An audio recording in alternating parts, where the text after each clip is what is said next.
नमस्कार स्टूडेंट्स, कैसे हैं आप सब लोग। आप सबका एक बार फिर से स्वागत है Byju's exam prep IAS Hindi के यूट्यूब चैनल पर। आज है 14 मार्च 2023। आज हम लोग देखेंगे कि हमारी दैनिक क्विज की श्रृंखला में कौन कौन से प्रश्न ऐसे हैं जो हमारी प्रारंभिक परीक्षा के लिए महत्वपूर्ण है। सबसे पहला प्रश्न, ड्रैगन फ्रूट या कमलम दोनों एक ही नाम है। भारत में इसी फल को कमलम के नाम से जाना जाता है। आपके सामने कुछ कथन दे रखे हैं, आपको सत्य कथन की पहचान करनी है। इसको करने का प्रयास करिए। आज की डेट में चर्चा में क्यों आया है, देखिए यहां पर इंडिया ने इसके कल्टीवेशन एरिया को 50,000 5 साल में अंडर MIDH स्कीम के अंतर्गत बढ़ाने का प्रयास किया है। प्रेजेंटली अगर बात करें तो 3,000 हेक्टेयर का एरिया है जहां पर ड्रैगन फ्रूट की खेती होती है और इसी को आने वाले 5 वर्षों में हम 50,000 करने वाले हैं। जहां तक MIDH की बात करेंगे तो यह हमारे लिए इंपॉर्टेंट है। इसके फुल फॉर्म की बात करें तो mission for integrated development of horticulture, यानी बागवानी से संबंधित है। और यहां पर देखिए नाम में भी आ रहा है इंटीग्रेटेड, इसका मतलब बहुत सारी फसलें ऐसी होंगी जिनका समेकित विकास किया जाएगा। जैसे कि उदाहरण के तौर पे आपको बताऊं, यहां पर फलों की बात हो रही है, फलों के साथ साथ सब्जी हो गई, काजू हो गया, मसाले हो गए, फूल, सुगंधित पौधे, तो इन सबका समग्र रूप से विकास करने की जहां पर बात आती है तो इस योजना के अंतर्गत करा जाएगा। तो इसी योजना के अंतर्गत जो ड्रैगन फ्रूट है जिसको कमलम के नाम से जानते हैं, तो उसका भी एरिया बढ़ाने का प्रयास यहां पर किया जा रहा है। अब यहां पर थोड़ा सा ड्रैगन फ्रूट के बारे में जान लेते हैं। ड्रैगन फ्रूट की जब भी बात करते हैं तो आपको पता होना चाहिए कि सुपर फ्रूट, इंडिया में इस ड्रैगन फ्रूट को सुपर फ्रूट के नाम से भी मान्यता दी गई है। ठीक है, मैक्सिको देश की बात करें या दक्षिणी अमेरिका की बात करें तो वहां की ये देशज फसल है। भारत में अगर बात करें सबसे ज्यादा प्रोडक्शन जो होता है वो मिजोरम राज्य के अंतर्गत होता है। अगर पूरे वर्ल्ड में बात करें तो सबसे ज्यादा उत्पादन और इसी के साथ साथ निर्यात ये करता है वियतनाम। ये इंपॉर्टेंट फैक्ट है, मैं जो आपको बता रहा हूं इसको अपनी कॉपी में जरूर नोट कर लीजिएगा। इसको आप देख रहे होगे, ये क्या है कि लाल कलर का होता है और इसमें हरे कलर की भी एक परत होती है, थोड़ा सा ड्रैगन के रूप में दिखता है। आपने कार्टून फिल्म वगैरह में देखा होगा, तो इसीलिए इसका नाम ड्रैगन फ्रूट हो गया। बेसिकली इसके फायदे बहुत हैं, कैल्शियम, पोटेशियम, आयरन, जिंक, इन सब की भरपूर मात्रा होती है, कैलोरी लेस होती है। जो मधुमेह रोगी होते हैं उनके लिए भी बहुत अच्छा ऑप्शन होता है ये। इस वजह से इंडिया में इसके प्रोडक्शन को बढ़ाने की बात हो रही है। वापस अपने प्रश्न पे लौटते हैं। 3 कथन आपके सामने। पहला है, यह थाईलैंड और मलेशिया जैसे दक्षिण पूर्व एशियाई देशों का मूल फल है। बिल्कुल गलत, यह मैक्सिको और दक्षिण अमेरिका का देशज फल है। यह 12 मासी कैक्टस प्रजाति है। बिल्कुल सही है। एक्चुअली में क्या है कि इसको ना ये शुष्क क्षेत्रों में भी उगाया जा सकता है, तो बहुत कम पानी की आवश्यकता होती है। तो जरूरी नहीं है कि मानसून आएगा, बारिश होगी तभी इसकी खेती करी जाएगी। ये इसके साथ एक प्लस पॉइंट है। भारत इस फल का उत्पादन नहीं करता। बिल्कुल गलत, यहां पर मैंने आपको बताया मिजोरम सबसे बड़ा उत्पादन राज्य है। यहां पे पूरी तरह से दक्षिण पूर्व एशिया से आयात किया जाता है। ये स्टेटमेंट भी गलत है। सेकंड स्टेटमेंट यहां पर सही है। तो हमसे पूछा गया है कि कौन सा कथन सत्य है, तो यहां पर ऑप्शन हमारे लिए हो जाएगा ए। अगला प्रश्न है नगर वन योजना। इसके संबंध में आपके सामने कुछ कथन दे रखे हैं और आपको सत्य कथन की पहचान करनी है। इसको करने का प्रयास करिए। अब देखिए यहां पर लोकसभा के अंदर एक प्रश्न पूछा गया था, तो यहां पर जो हमारे मंत्री हैं इनके द्वारा लोकसभा में एक लिखित रिप्लाई दिया गया है। अब इसमें जो हमारी वन रिपोर्ट आती है 2021, उसी को कोट करते हुए यहां पर प्रश्न का उत्तर दिया गया है कि जो फॉरेस्ट का और ट्री का कवर होता है वो 2261 स्क्वायर किलोमीटर इतना इंक्रीज हुआ है। बाकी इसमें वही सारे फैक्ट दे रखे हैं जो हम वन रिपोर्ट के अंतर्गत पढ़ते हैं। अच्छा, इसके अंदर एक योजना का जिक्र है, पीआईबी में यह आर्टिकल आया है, नगर वन योजना। तो इसी के ऊपर मैंने प्रश्न आपसे पूछा है। अब प्रश्न को करने का प्रयास करते हैं। यह आवास और शहरी विकास मंत्रालय के द्वारा कार्यान्वित है। बिल्कुल गलत, यह पर्यावरण मंत्रालय के अंतर्गत ये योजना आती है। नगर वन और नगर वाटिका, इसके विकास के लिए कैंपा कोष का उपयोग करा गया है। बिल्कुल सही है। कैंपा कोष के अंतर्गत आपको यह भी पता होना चाहिए ये बनाया किसके अंदर में गया था, एक कैंपा एक्ट था 2016 का, उसके अंडर में इस कोष का निर्माण हुआ है। इसके फुल फॉर्म की बात करें तो कंपनसेटरी एफॉरेस्टेशन फंड के नाम से जानते हैं। इसकी न केवल शहरी बल्कि अर्ध शहरी क्षेत्रों में भी हरित आवरण को बढ़ाने की योजना है। एकदम सही है। तो यहां पर हमारे 2 और 3 कथन सही हैं, तो हमारा बेस्ट ऑप्शन होगा बी। चलिए एक आपसे प्रश्न पूछता हूं, चूंकि यहां पर नगर वाटिका की बात चली है तो आपने पता होगा हाल ही में एक लवकुश वाटिका ये भी चर्चा में आई थी और इसी के साथ साथ पोषण वाटिका ये भी वाटिका चर्चा में आई थी। तो दोनों के कमेंट करके उत्तर दीजिएगा, दोनों किस चीज से संबंधित हैं। अगला प्रश्न देखते हैं। मलक्का जल डमरू मध्य, हिंदी में थोड़ा सा टफ वर्ड है, इंग्लिश में इसको स्ट्रेट बोल देते हैं। तो मलक्का जल संधि की बात कर लें या जल डमरू मध्य की बात कर लें तो उनमें इसके आसपास कौन कौन से देश हैं। ऐसे प्रश्न यूपीएससी के लिए मैं हमेशा आपको कहता हूं 10 की पावर 23 इतने गुना इंपॉर्टेंट हो जाते हैं। ठीक है, जितनी भी स्ट्रेट हैं, जल संधियां हैं, आपको पूरी जल संधियां पता होनी चाहिए, किन दो जल राशियों को जोड़ती हैं, किन दो स्थल खंडों को विभाजित करती हैं, सब कुछ पता होना चाहिए आपको। तो इस प्रश्न को लगाने का प्रयास करिए। अब यहां पर चर्चा में आया, इंडियन एक्सप्रेस के अंदर आर्टिकल था द ग्रेट निकोबार चोक के नाम से। अब मलक्का स्टेट, जैसा कि आप ये देख पा रहे हो, ये इतनी इंपॉर्टेंट लोकेशन पर आती है कि यहां पे अगर जापान की बात करें या चाइना की बात करें ना, तो इनका जो ऑयल का आयात होता है वो इसी स्ट्रेट से होता है। टोटल अगर वर्ल्ड के बिजनेस की बात करें तो 60% ट्रेड इसी स्ट्रेट के माध्यम से करा जाता है। और चाइना और जापान के लिए ऑयल की जो सप्लाई है वो तो बहुत ज्यादा इंपॉर्टेंट है।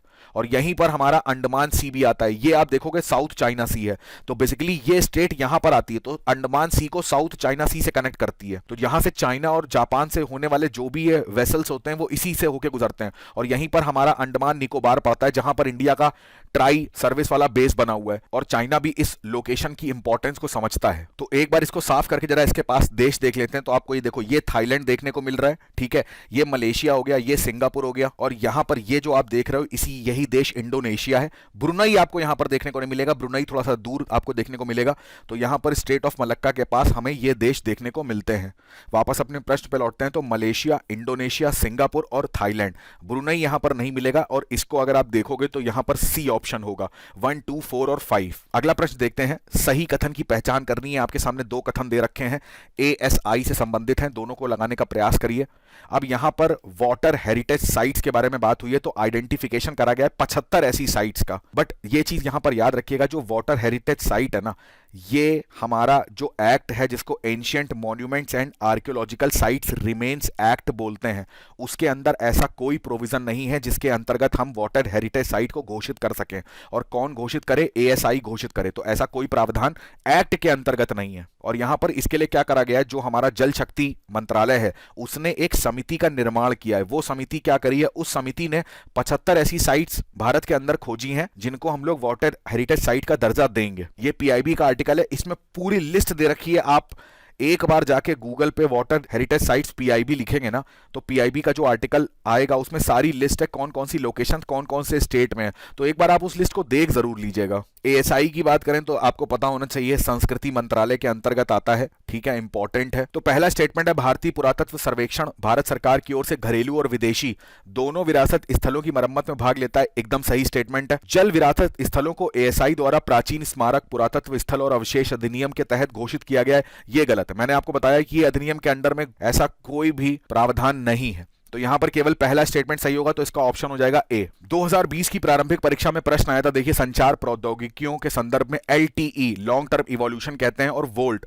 Voice over long term evolution के बीच में क्या डिफरेंस है। आपके सामने दो कथन है, सही कथन की पहचान करनी है। पहला कथन है, LTE को सामान्यतः 3G के रूप में विपणित किया जाता है और वोल्ट को उन्नत 3G के रूप में विपणित किया जाता है। देखिए, गलत है ये दोनों स्टेटमेंट।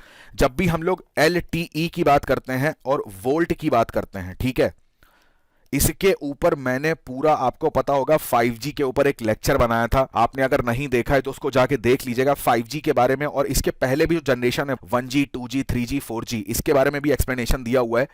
तो वो आपको बायजूस IAS हिंदी में मिल जाएगा यूट्यूब चैनल पर। थोड़ा सा मैं आपको यहां पर इंट्रोडक्शन बता देता हूं कि जब भी हम लोग LTE की बात करते हैं या वोल्ट की बात करते हैं तो दोनों ही जो हैं ये 4G के अंडर में आते हैं, ठीक है।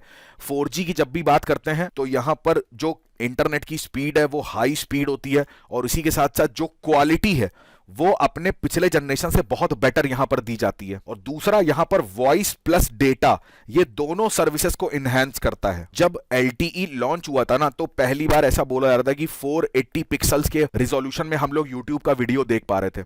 और जब ये 4G LTE की बात आती है तब यहां पर ऐसा हुआ कि 1080 पिक्सल्स में हम लोग यूट्यूब के वीडियोस देख पा रहे हैं। अभी LTE पहले आया था, तो जाहिर सी बात है जब भी आप किसी को कॉल करते हो ना, उस समय ना इंटरनेट यूज करना उतना आसान नहीं था। यानी कि एक ही टाइम पे कॉल भी आप करो, एक ही टाइम पे इंटरनेट भी यूज करो, वो नहीं कर सकते थे। जब वोल्ट आया, ठीक है, तो इसके नाम में ही था voice over long term evolution, ठीक है। तो सबसे पहले रिलायंस ने जियो में ये चीज, वोल्ट का जो कॉन्सेप्ट था वो स्टार्ट किया था। तो इसमें कॉल के साथ साथ आप इंटरनेट दोनों एक साथ आप यूज कर सकते थे, जबकि LTE में एक ही टाइम पर आप एक ही चीज यूज कर सकते थे। पहला स्टेटमेंट गलत हो जाएगा, 3G के रूप में नहीं 4G के रूप में आए थे। और दूसरा स्टेटमेंट लिखा हुआ है LTE डेटा ओनली तकनीक है और वोल्ट वॉइस ओनली तकनीक है, बिल्कुल गलत। दोनों ही जो है वो डेटा और वॉइस दोनों ही टेक्नोलॉजी एक दूसरे में मिलती हैं। तो यहां पर सही हमें आंसर ढूंढने दे, सही इसमें से कोई भी नहीं है, तो इसका ऑप्शन हो जाएगा डी। आज के तथ्य पे नजर डालते हैं। एमएसएमई लीन योजना के बारे में आज का तथ्य आया हुआ है। ये क्या है लीन स्कीम, एमएसएमई ने जो लॉन्च करी है? तो इसके पहले मैं थोड़ा सा आपको एमएसएमई के बारे में बताता हूं। What is MSME? बहुत बार हम लोग इसके बारे में चर्चा करते हैं। अब देखिए, एमएसएमई जो था ना, वो एमएसएमई एक्ट आया था 2006 में, ठीक है। उसके अंडर में ये इसको बनाया गया था। इसमें क्या होता है, जैसे मान लीजिए मैं कुछ उद्योग स्टार्ट करना चाहता हूं, कोई कंपनी स्टार्ट करना चाहता हूं, तो शुरू करने के टाइम पे हम कितना पैसा उसमें लगाते हैं, प्लस जो हमारा और निवेश होता है, इन दोनों चीजों को काउंट करके यहां पर जो एमएसएमई है उसको कैटेगराइज करा जाता है। एमएसएमई की परिभाषा की अगर बात करें, जहां पर माइक्रो, स्मॉल और मीडियम इंटरप्राइज की बात करते हैं, तो यहां पर इनकी जो परिभाषाएं हैं लेटेस्ट, वो क्या है? माइक्रो इंटरप्राइज किसको बोला जाता है? जहां पर इन्वेस्टमेंट जो है, बड़े ध्यान से देखिएगा, ये मोस्ट इंपॉर्टेंट कॉन्सेप्ट मैं आपको बता रहा हूं। इन्वेस्टमेंट जो है वो 1 करोड़ से कम का होता है और उनका टर्नओवर 5 करोड़ से कम का होता है। स्मॉल किस इंडस्ट्री को बोलेंगे? जहां पर इन्वेस्टमेंट 10 करोड़ का और टर्नओवर 50 करोड़ का। इसी तरीके से मीडियम की बात करते हैं तो ये 50 करोड़ और 250 करोड़। ये लेटेस्ट परिभाषा है एमएसएमई की, इसको जरूर याद रखिएगा। अब देखिए, यहां पर हम लोग लीन स्कीम की बात करते हैं, तो बेसिकली लीन स्कीम ये है क्या, ये क्यों लाई गई? अब एक मेरे को बात बताओ, एक उदाहरण के तौर पर बताता हूं। जैसे मान लीजिए XYZ, ये 3 कंपनीज हैं, ठीक है। तीनों मान लीजिए मोबाइल फोन बनाती हैं। तो अब गवर्नमेंट का यह कहना है कि पहली चीज, हर आपका जो प्रोडक्ट है उसमें क्या होनी चाहिए? उसमें होनी चाहिए गुणवत्ता, यानी कि क्वालिटी, प्लस उत्पादकता, यानी कि जो आपकी प्रोडक्टिविटी है उसको आप बढ़ाइए, क्वालिटी को बढ़ाइए, प्रोडक्टिविटी को बढ़ाइए। इनको बढ़ाने के लिए करना क्या पड़ेगा? ये जो भाई XYZ कंपनियां हैं, इसके कोई ना कोई मालिक होंगे, इसमें कोई लोग काम करते होंगे, कोई लोग ऐसे होंगे जो पॉलिसीज कंपनी के लिए बनाते होंगे। तो उनकी जो मानसिकता है ना, उसको चेंज करना है। अब ऐसा नहीं होना चाहिए कि ठीक है आप काम चलाओ मोबाइल फोन बनाते होगी, ठीक है, लोगों को यूज ही तो करना है, इसमें क्या ही है। नहीं, आपको गुणवत्ता और उत्पादकता दोनों पे ध्यान अपना फोकस करना पड़ेगा। तो अगर आप इन तीनों चीजों को मिला के देखोगे तो आप बताओगे कि ये सब गवर्नमेंट क्यों कर रही है? क्योंकि उसे बढ़ानी है क्या? प्रतिस्पर्धा, यानी कि मार्केट में कंपटीशन। अब मान लो XYZ कंपनी, कोई कंपनी ए आ गई, उसने मान लीजिए 10,000 रुपए में इतना बेस्ट क्वालिटी का मोबाइल निकाल दिया, तो इन तीनों कंपनियों का क्या हुआ? यहां पे तीनों कंपनियां धाराशाही हो जाएंगी। तो इनको धाराशाही नहीं करना है, वहां तक नौबती ना आए, तो अपनी जो मानसिकता है, जो विचारधारा है, उसको अच्छा करिए, अपनी क्वालिटी अच्छी करिए, प्रोडक्टिविटी अच्छी करिए, जिससे कि आप ए को अच्छा कॉम्पिटिशन दे पाए। अब यहां पर आप देख पा रहे हो इस फिगर में 5 प्रिंसिपल दे रखे हैं लीन स्कीम के। तो देखो, पहला प्रिंसिपल क्या है? Define value. डिफाइन वैल्यू का मतलब क्या होता है? मूल्य को पहचानना। बेसिकली यहां पर ये सारे जो प्रिंसिपल्स हैं वो कंपनियों को बताए गए कि अपनी मानसिकता को आप कैसे चेंज करेंगे। सबसे पहले तो आपको क्या करना है? आपको समझना पड़ेगा कि जो ग्राहक है, जैसे हम और आप मान लीजिए मोबाइल खरीदते हैं, तो बेसिकली हम लोग चाहते क्या है, कैसा मोबाइल हो, ठीक है, हमारी नीड्स क्या है, तो इसको समझो। ग्राहक क्या चाहता है उसको समझो, क्योंकि वो अपनी जेब से अपनी मेहनत की कमाई खर्च कर रहा है, तो कम से कम उसको उसकी क्वालिटी के हिसाब से चीजें मिलनी चाहिए। यहां पर है मैप वैल्यू स्ट्रीम। इसका मतलब क्या होता है? अब आप क्या करते हो, मोबाइल बनाते हो, सबसे पहले आप मान लीजिए उसका डिजाइन बनाते होगे, फिर अब उसमें प्लास्टिक हो गया या मेटल हो गया, उसको यूज करते होंगे, फिर आप उसमें सॉफ्टवेयर लगाते होंगे, हार्डवेयर लगाते होंगे, कैमरा लगाते होंगे, माइक लगाते होंगे। तो यानी कि हर चीज एक चरणबद्ध तरीके से होती है। तो यहां पर उन चरणों को अच्छे से डिफाइन करो, क्या क्या स्टेप आप लेते हो। तीसरा स्टेप आता है क्रिएट फ्लो। अब यहां पर ऐसी कौन सी बाधाएं हैं, ठीक है, जो आपके सामने रुकावट का काम करती हैं, आपके सामने जो आपकी आपूर्ति श्रृंखला है उसको रोकने का प्रयास करती हैं, तो उनको आइडेंटिफाई करो और उन बाधाओं को, रुकावटों को दूर करने का प्रयास करो। चौथे स्टेप में लिखा हुआ है एस्टैब्लिश पुल। इसका मतलब सीधा सा होता है कि भाई देखो, हमको एक ऐसा सिस्टम बनाना है कि जब ग्राहक को आवश्यकता हो तब वो वस्तु उसको जरूर मिल पाए, ठीक है।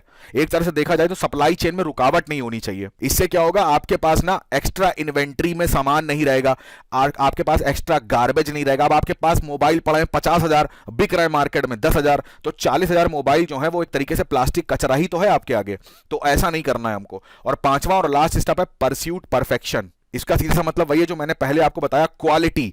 परफेक्शन का मतलब क्या हुआ? यहां पर आपको अपनी क्वालिटी पे ध्यान देना है। तो ये 5 प्रिंसिपल्स जो हैं वो लीन स्कीम के अंतर्गत आते हैं। मैं उम्मीद करता हूं आपको लीन स्कीम समझ में आ गई होगी। तो 2 प्रश्न मैंने आपसे पूछे हैं, एक तो लवकुश वाटिका, दूसरा आपसे पोषण वाटिका। और एमएसएमई की बात चलिए तो इसमें भी एक प्रश्न आपसे पूछ लेता हूं। एमएसएमई की एक स्कीम थी रैंप और एक स्कीम थी एस्पायर। इनका भी कमेंट करके आंसर करिएगा, ये दोनों स्कीमें क्या हैं। तो आज के सेशन में बस इतना ही रखते हैं। मैं उम्मीद करता हूं आज का सत्र आपको अच्छा लगा होगा। मैंने कोशिश करी है कि सरल शब्दों में आपको सारे प्रश्नों का उत्तर समझा सकूं। कमेंट करके जरूर बताइएगा आज का सेशन आपको कैसा लगा। आपसे मुलाकात होगी डेली क्विज के अगले सत्र में। तब तक आप अपनी पढ़ाई करेंगे, स्वस्थ रहेंगे और सबसे ज्यादा इंपॉर्टेंट अपने माता पिता का बहुत सारा ध्यान रखेंगे। आप सभी का बहुत बहुत धन्यवाद। जय हिंद।